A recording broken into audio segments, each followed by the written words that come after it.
folks. Now in this video I'm going to talk you through something I know a lot have you been waiting for. I've seen all of your comments, and that is adapting lenses, long lenses, to the Z9 for bird photography. Now I have gone through in this video and used only adapted lenses, including the 400mm 2.8, the 200-500 Nikon, the 500mm PF, the 70-200E variant, the latest F mount, as well as the Tamron 150-600.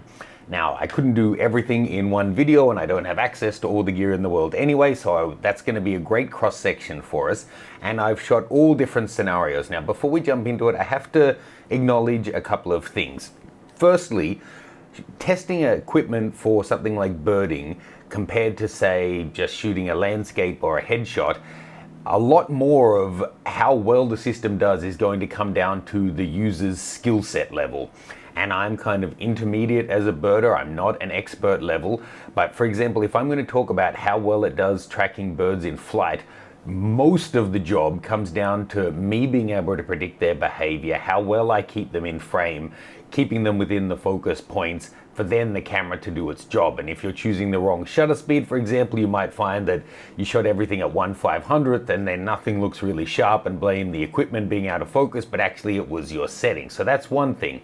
The other thing is, and take this with a grain of salt, I could genuinely go into the dozens of hours of video footage I have and thousands of images that I took and pull out 15 minutes of hardcore evidence showing that the Z9 never missed focus, even when it was through challenging bushes or the birds were overlapping each other or they turned away, that it just nailed everything. Out of the hours, I have enough to show you that, real edit.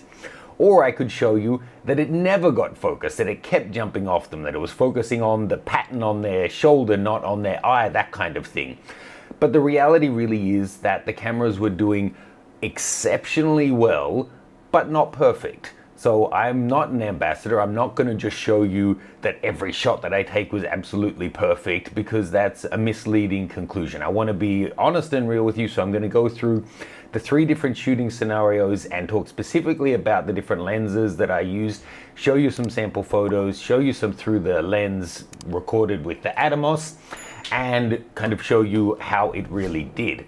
Now, for most of the time that I was filming, I was using the Atomos on top of the camera and then had it on top of my Katana Junior gimbal from Pro Media Gear, which allowed me to keep things a lot better in frame and, not fatigue myself like crazy. The only time that wasn't the case was at the aviary, where they wouldn't let you use a tripod there, so I ended up relying on the 150-600 and the 500 PF lenses more, because I just couldn't handhold this beast with the 1.4 and 2 times teleconverter for more than a few minutes at a time. Now, first let's talk about the aviary that I went to. At this one I was shooting with the 400mm f2.8, the 500mm PF, and then the 150-600 Tamron.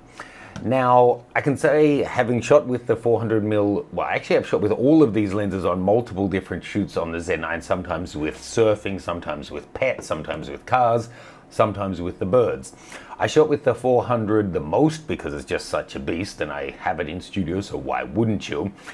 It's performing exceptionally well. They do have their new 400mm with a built-in TC on the roadmap to come pretty soon. The development announcement came out. But I would say if you don't want to wait for that, or you want to get something at a better price, then the 400-2.8 from F-mount was just performing incredibly well, even with the 1.4 and 2 times teleconverter. Its tracking and its autofocus speed are right up there, or maybe better than the D6. But the incredible thing is, because of the new autofocus algorithms and processor, the subject acquisition is just so much better. And comparing it to the D6, the autofocus points aren't grouped right here. They're pretty much the entire frame. So optically, the shots that I was getting off here with the 400mm are just fantastic. I do sometimes think, why am I carrying this 400-2.8 when a 500-5.6 is so much lighter? But in this situation, you really see the difference, because it's sharp, wide open, so I can drink in all of that light and really get the most out of it. and not have to be going up through the ISOs. Something like the 150 to 600, that let's take a look at it next. It is a great lens, and I was really surprised with how well it was doing in these scenarios. But at the long end, it's really sharp around f8. So once I got to f8, I was up at, often ISO 12,800 or 25,600. f2.8 to f8 is, f4 is 1 stop, f5.6 is 2 stops, f8 is 3 stops. So that's a half, a quarter, an eighth of the amount of light, or 8 times higher ISO I need to be shooting on this guy at its sweet spot compared to the 400. But I have to say it did really well, and also lovely that it has the built-in Arca Swiss foot on there, so I didn't have to keep putting my plate on and off. It was doing really well.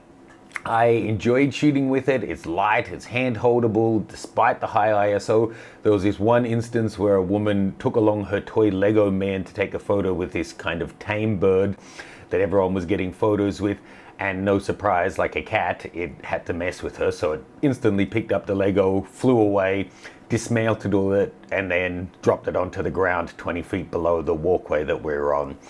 And the lens kept with and stuck with it throughout all of that with no problem. And of course the VC is transmitting and working well on this as well. Now, one that I was really impressed with, and I know a lot of you guys are going to be really happy with this, the 500mm PF is performing great. I'm really impressed. If you didn't see, I did a video recently that a few people misunderstood about how the Z9 is focusing at f11 on it with eye autofocus, just like you were shooting with an f2.8 lens. It was incredible. And a lot of people are saying, well, that's nothing. I shoot with my 70 to 200 at f11 all the time. But what we're talking about there is using the 500mm PF with a 2x teleconverter. The fastest possible aperture is f11. So that's all it has to focus with. It's not the same as using a 2.8 lens and stopping down to f11, because the lens still opens for focusing, so it has more light to work with. So the 500 PF again was working like native. In this situation, I can't fault it. Yes, if you go in and take a look, if you're shooting birds, you would know this. If you don't shoot birds, then I'm glad you're here, but you just have to trust me. Even when you have the right settings and everything is locked down, when you get 3 shots of a bird, you'll find sometimes that one of them just pops, where the feathers are just super crisp and everything looks perfect. And the shot either side of it is fine, but it just doesn't pop in the same way. And using the Z9, you're not suddenly just going to have every single shot pop. That's just not how it works. And we'll come back to that in the conclusion about the difference between eye zone detection autofocus and actual eye autofocus. But I have to say the 500 PF works great on this, and I'm really happy with the results. Yes, means 2 stops slower aperture than something like the 400 2.8, but so be it. And just note, I will give a selection of different sample files that you can download at the link below over at artnudeportraiture.com as well. Next up, I headed out to one of my favorite islands to shoot some birds in flight. They have a nesting area where you often see tens, dozens, sometimes I think up to 100 birds flying around there right before dusk. It's a really great place to shoot, and starting off this time with the 400 2.8, without even knowing it, I had captured one of them flying with a little fish in its talons, and that was just about the first shot I took with the 400mm 2.8, so pretty nifty.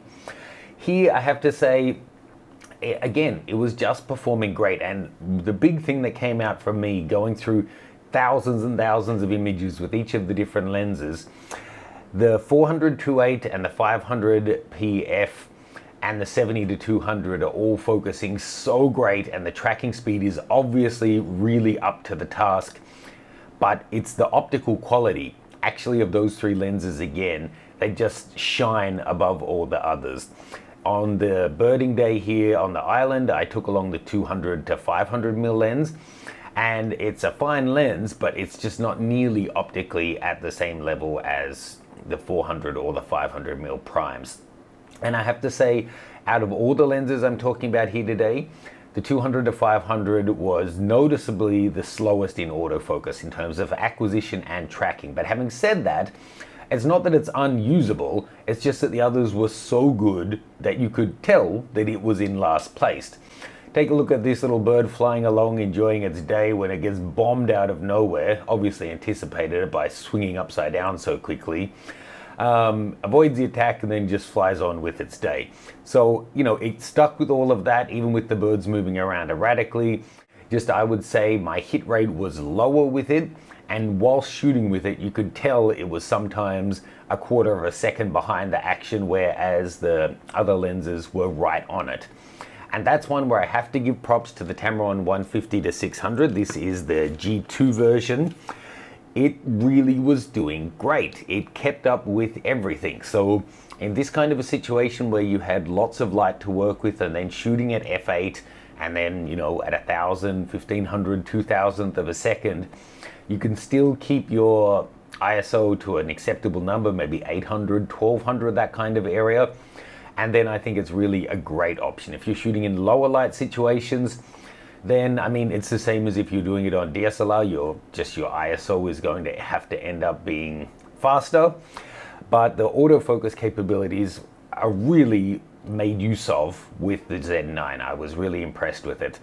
Having said that, so far I've already pre-ordered or reordered some lenses. I'll talk to you about that at the end as well. Last little test here, I was actually at a sporting ground testing, just shooting a rugby match, and saw these little swallows or sparrows, whatever they are, and I had the 70-200 on, and I have to say it focused, again, native or better than native on the Z9 compared to, say, the D6. That was, as I said, the E variant, the latest version, 70-200, just did great. Now, yes, there were times where it was tricked by the bird's camouflage and was going for the eye in the feathers on its shoulder rather than its own eye. You know, it's designed to fool other birds, so I think it's reasonable that the camera gets fooled occasionally as well.